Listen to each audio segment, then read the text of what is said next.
ಈ ಮನೆಗೆ ಏನೇ ಸಮಸ್ಯೆ ಬಂದರೂ ನಾವು ಸುಮ್ಮನಿರಲ್ಲ, ಅದು ನಿನಗೂ ಗೊತ್ತು. ನನ್ನ ಮೇಲೆ ನಂಬಿಕೆ ಇದೆ ತಾನೆ ನಿಂಗೆ? ಸುಮ್ಮನಿದ್ ಬಿಡು, ನಾನು ವ್ಯವಸ್ಥೆ ಮಾಡ್ತೀನಿ ಎಲ್ಲದಕ್ಕೂ.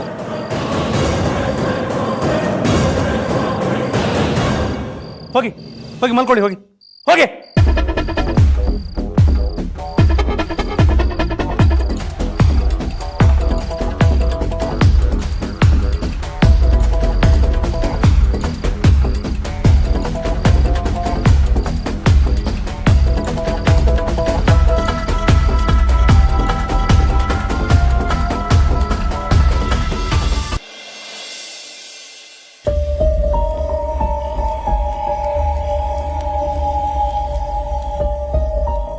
ಅಲ್ಲ ರೀ, ನೀವು ಹೀಗೆ ಸೈಲೆಂಟಾಗಿ ಕೂತಿದ್ರೆ ಹೇಗೆ? ಏನಾದರೂ ಮಾತಾಡಿ. ಮಾತಾಡೋಕೆ ಇನ್ನೇನಮ್ಮ ಇದೆ? ಆ ಹುಡುಗ ಓದಿಲ್ಲ ಅಂತ ಗೊತ್ತಾಯ್ತಲ್ಲ, ಈ ಸಂಬಂಧ ಬೇಡ ಅನ್ನೋದೇ ಒಳ್ಳೇದು. ಅಪ್ಪ, ಹುಡುಗ ಓದ್ದೇ ಇದ್ರೆ ಏನಾಯ್ತು? ಅವನ ಹತ್ರ ಅಷ್ಟೊಂದು ಆಸ್ತಿ ಇದ್ರು ಎಷ್ಟು ಸಿಂಪಲ್ ಆಗಿದ್ದಾನೆ ಗೊತ್ತಾ? ನಮ್ ಜಾನು ಪಕ್ಕ ಸೂಟ್ ಆಗ್ತಾನೆ. ಎಜುಕೇಶನ್ ವಿಷಯದಲ್ಲಿ ನಮ್ಮ ಭಾವ ಎಷ್ಟು ಸ್ಟ್ರಿಕ್ಟ್ ಅಂತ ಗೊತ್ತು ತಾನೆ. ಹುಡುಗ ಓದಿಲ್ಲ ಅಂದಮೇಲೆ ನಾವು ಇದ್ರ ಬಗ್ಗೆ ಯೋಚನೆ ಮಾಡಲೇಬೇಕು. ಜಾನ್, ಇದು ನಿನ್ನ ಲೈಫ್ ಕಣೆ. ನೀನೇನು ಡಿಸೈಡ್ ಮಾಡ್ತೀಯಾ ಅಂತ ಹೇಳು, ನಿನ್ನ ನಿರ್ಧಾರನೇ ಮುಖ್ಯ. ಹುಡುಗ ಓದಿಲ್ಲ ಅನ್ನೋದು ನನಗೆ ಕೊರತೆ ಅಂತ ಅನಿಸ್ಲಿಲ್ಲ.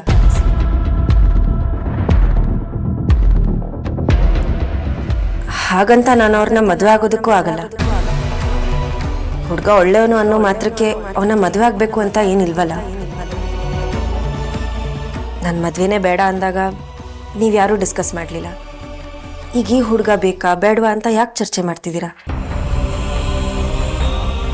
ಅಪ್ಪ ಹೇಳಿದ್ರು ಅನ್ನೋ ಒಂದೇ ಒಂದು ಕಾರಣಕ್ಕೆ ನಾನು ಸುಮ್ಮನಿದ್ದೆ. ಈಗಲೂ ಅಷ್ಟೇ, ನಾನೇನು ಮಾತಾಡಲ್ಲ. ನಾನು ಏನು ಓದಬೇಕು, ಹೇಗಿರಬೇಕು, ಏನು ಮಾತಾಡಬೇಕು, ಏನು ಮಾಡಬೇಕು ಎಲ್ಲನೂ ಯಾವಾಗಲೂ ಅಪ್ಪನೇ ಡಿಸೈಡ್ ಮಾಡ್ತಿದ್ರು. ಈ ವಿಷಯದಲ್ಲೂ ಅಷ್ಟೇ, ಅಪ್ಪ ನನಗೋಸ್ಕರ ಸರಿಯಾದ ನಿರ್ಧಾರ ತಗೊಂಡಿದ್ದಾರೆ ಅಂತ ನನಗೆ ನಂಬಿಕೆ ಇದೆ. ಅಲ್ಲ ರೀ, ಎಲ್ಲ ವಿಚಾರಿಸಿದ್ದೀನಿ ಅಂತ ಹೇಳಿದ್ರಿ. ಹುಡುಗ ಏನು ಓದಿದಾನೆ ಅಂತಲೂ ಗೊತ್ತಾಗ್ಲಿಲ್ವಾ? ಹ್ಞೂ ಭಾವ, ಇಷ್ಟು ದೊಡ್ಡ ವಿಷಯ ನಿಮ್ಮಿಂದ ಹೇಗೆ ಮಿಸ್ ಆಯ್ತು?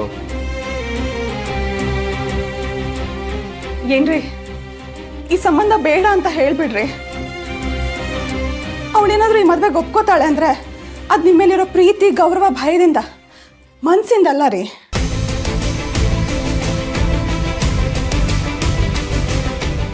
ಹುಡುಗ ಓದಿಲ್ಲ ಅನ್ನೋದು ನನಗೆ ನಿಜವಾಗ್ಲೂ ಗೊತ್ತಿರಲಿಲ್ಲ. ಅದು ಈಗ ಯೋಚನೆ ಮಾಡಿದ್ರೆ ನನಗೆ ಅನ್ಸೋದು ಅದನ್ನು ದೊಡ್ಡ ತಪ್ಪಲ್ಲ ಅಂತ. ಹುಡುಗ ಹಾಗಿರೋದೇ ಜನನಿ ಫ್ಯೂಚರ್ಗೆ ಒಳ್ಳೇದಾಗತ್ತೆ ಅನ್ನೋದಾದ್ರೆ ಆಗ್ಲಿ ಬಿಡಿ. ಇಷ್ಟಕ್ಕೂ ಹುಡುಗನೇ ಹೇಳಿದಾನೆ, ತಾನು ಓದಿಲ್ಲ ಅಂದ್ರೆ ಏನಂತೆ, ಮದುವೆ ಆಗೋ ಹೆಂಡ್ತೀನಿ ಚೆನ್ನಾಗಿ ಓದಿಸ್ತೀನಿ, ಓದಕ್ಕೆ ಪ್ರೋತ್ಸಾಹ ಕೊಡ್ತೀನಿ ಅಂತ ಹೇಳಿದ್ದಾನಲ್ಲ. ನಾನು ಈಗಲೂ ಹೇಳ್ತೀನಿ, ಜನನಿ ವಿಚಾರದಲ್ಲಿ ನಾನು ತಗೊಂಡ ತೀರ್ಮಾನ ಸರಿಯಾಗೇ ಇದೆ.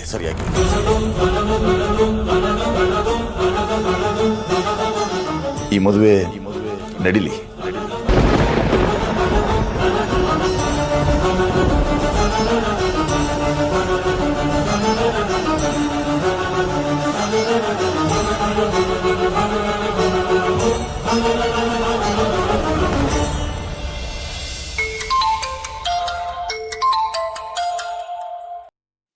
ಶ್ರವಣವ್ರೆ, ಹೇಳಿ. ನಮಸ್ಕಾರ ಸರ್. ನಮಸ್ಕಾರ. ನಮಸ್ತೆ, ನೀವು ಹೇಗಿದ್ದೀರಾ? ನಾ ಚೆನ್ನಾಗಿದ್ದೀನಿ ಸರ್. ಹೇಳಿ, ಏನು ವಿಷಯ? ಏನಿಲ್ಲ, ನಾವೆಲ್ಲ ನಾಳೆ ನಿಮ್ಮ ಮನೆಗೆ ಬರೋಣ ಅಂತಿದ್ದೀವಿ. ಹೌದಾ? ಬನ್ನಿ ಬನ್ನಿ, ಮಾತಾಡೋಣ ಬನ್ನಿ. ಓ ಸರಿ ಸರ್, ಸರಿ ಸರ್. ಶ್ರವಣ, ನೀವು ಬರೋದಾದ್ರೆ ನಮ್ದೊಂದು ಕಾರು ಬೆಂಗಳೂರು ಬರುತ್ತೆ, ನೀವು ಅದರಲ್ಲಿ ಬಂದ್ಬಿಡಿ. ಸರಿ ಸರ್, ಸರಿ sir. Thank you sir, thank you, thank you.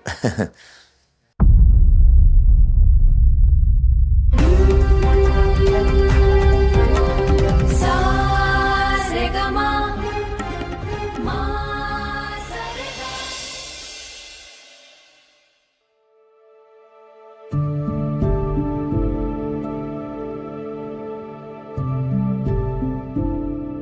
ನೋಡು ಮಗಳೇ, ಓದು ಹೊಂದಿದ್ರೆ ಸಾಕು ಮಗಳೇ, ಏನು ಬೇಕಾದ್ರೂ ಸಾಧಿಸ್ಬೋದಮ್ಮ.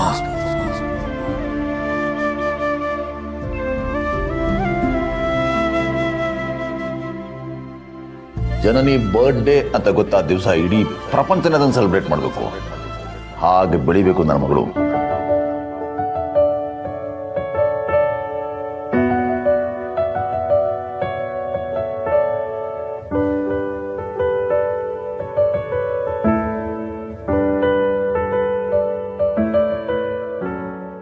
ನನ್ನ ಮಗಳು ಗುರಿ ಮುಟ್ಟೋದಷ್ಟೇ ಅಲ್ಲ, ನನ್ನನ್ನು ಸಕ್ಸಸ್ ಮಾಡ್ತಾಳೆ.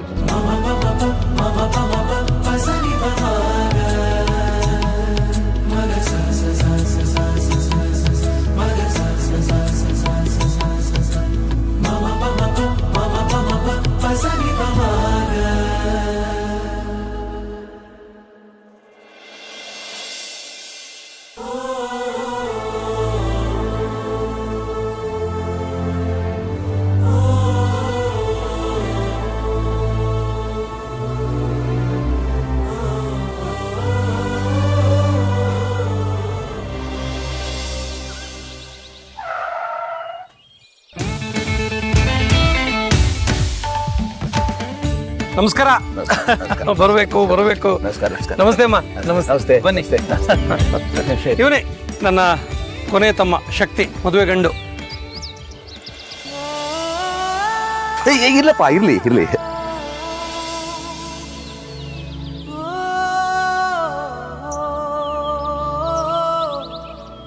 ಅವನು ಹಂಗೆ ಹಿರಿಯರನ್ನ ಕಂಡ್ರೆ ಗೌರವ, ಕಾಲಿಗೆ ಬಿದ್ದು ನಮಸ್ಕಾರ ಮಾಡ್ತಾನೆ.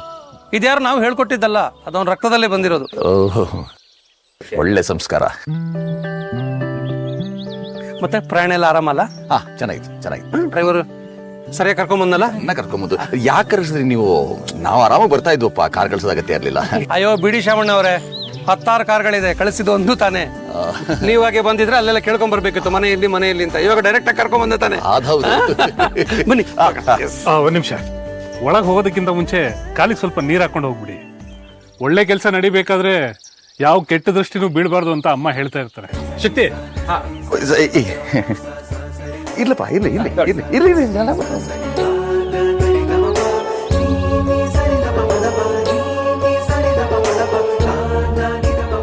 ಬನ್ನಿ.